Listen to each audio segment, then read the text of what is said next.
Hey, I'm Jennifer Graham. Welcome. I wanted to do a short, quick video to talk to you about 5 tips for work from home moms. I am a work from home mom. I've been doing it for 3 years. Had I known about it sooner, I would have been doing it for many years. I've been a stay-at-home mom for 10 years, and only 3 of those years have I been working from home. So if those other 7 years I would have known about it, I would have been all over it. It's an incredible thing to do. I thoroughly enjoy it. I'm also a mom with a special needs child, and I'm still able to work from home even though I have a child with special needs. She has Down syndrome. Her name is Megan. And today I want to share with you 5 tips that I think are important to use and to have when you start a work from home business. So tip number 1, I'm going to put my granny glasses back on because I brought some notes. Tip number 1 is to build a permanent workspace. It's really important for you to have a permanent workspace where you can work from. I converted my dining room into my office, which I happen to share with my 9-year-old because every 9-year-old needs an office, right? Right. So she has her side and I have mine. She has her own desk, I have mine. But during the day she's gone. So I actually have my own time and space to work. And in the evenings she's in bed and I have my own time and space to work. I'm not alone. My dad lives with us. My father-in-law, I call him Dad. He's a little bit of dementia, and I don't have to take care of him, but I do have to be with him, in the house with him. He can be left alone, but he needs companionship. And so being a work from home mom is a huge incentive and great idea for me to have and to do, because I'm able to stay home with him during the day and he's able to have me with him, and then when the kids come home I'm able to stop working and hang out with them. So, but setting your own workspace, it doesn't have to be extravagant. Mine is a desk and a cabinet that I hold important papers and stuff in, and it's just a regular workspace.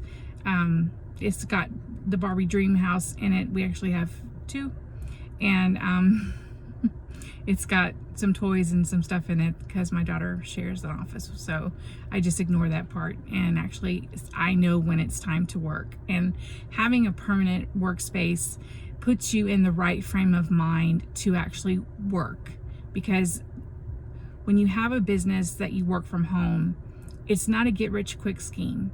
You have to work.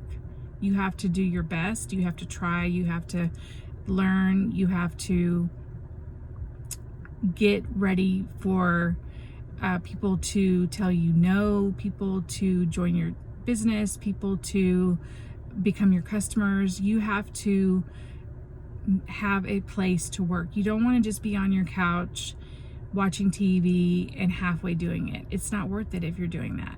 You're not going to be successful. So get a space to work in. Number 2 is set work hours. When do you want to work? You work for yourself, so you're able to decide when you want to work. Is it better for you to work in the morning?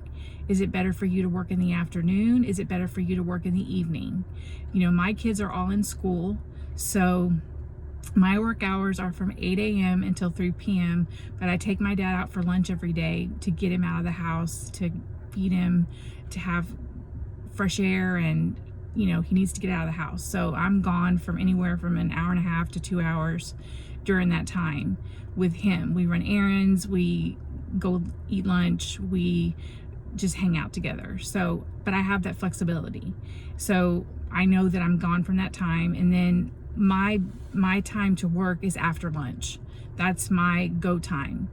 That's when I work my business. That's when in the mornings, I spend time on personal development, and I do research and work on other things like to-do lists and my goals and my dreams and things like that. But after lunch is when I am the busiest, and I can cram as much work as possible in those 2 hours.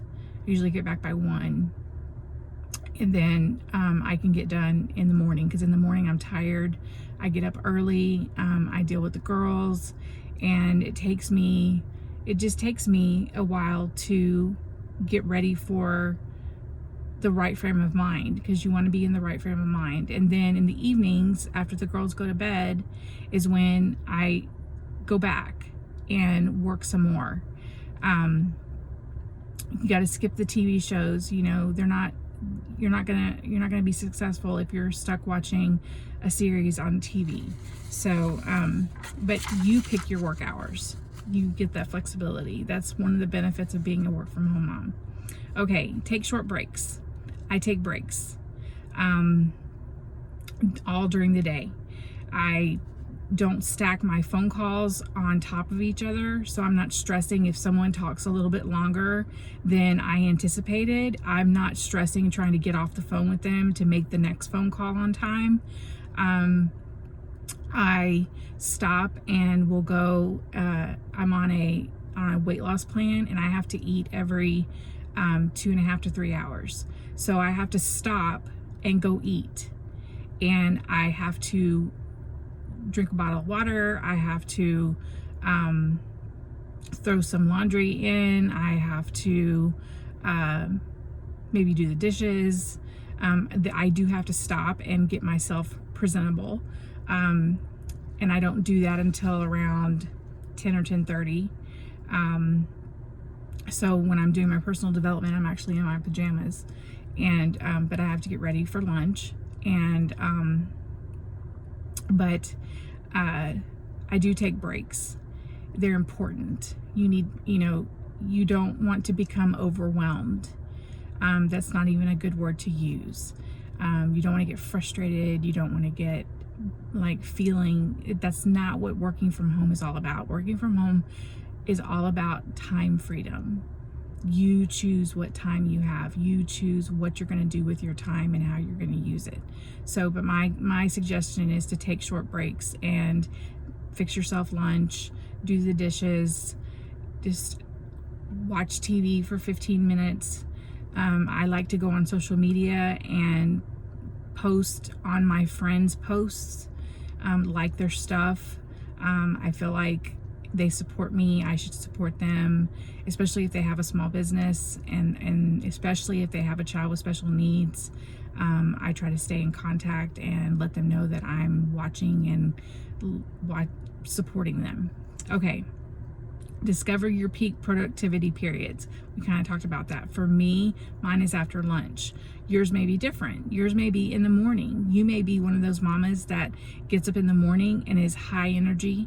Use that time to put into your business. When you have the most energy is when you want to be in productivity. So it varies for different people. A lot of people don't do what I do. They are able to get up in the morning and hit the ground running and work their business in the morning, and then they're free in the afternoon. I just do mine a little bit differently because that's just how my body works. So discover what yours is and actually do the work and do what you need to do during your peak productivity hours. Okay, and number 5 is use a planner. I live and die by the calendar in my iPhone. I put every appointment, every phone call, every doctor's appointment, every vet appointment, everything you can possibly imagine goes in my calendar.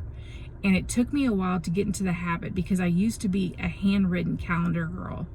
And I actually still have my handwritten calendar on my desk, and I only use it to look up days to see what what day it falls on, like the date, you know, to see what day it falls on. I don't use my phone for that. I just like to look on my calendar because I still kind of like the handwritten calendar. And but I meditate in the morning, and then I look at my calendar and I see, okay, I have phone calls at such and such time and this time and this time. I have this appointment at this time. I don't make appointments when I know I'm going to lunch with my dad. I know that time is blocked out. I know what time I pick up my daughter from the school bus. I know what time Riley comes home. So I don't schedule appointments when I'm picking Megan up from the school bus. That's my time. And then evening appointments, I make those after they go to bed. We have dinner at a certain time when my husband gets home, and but everything is scheduled. If you're disorganized, you can learn to be organized. All you have to do is start.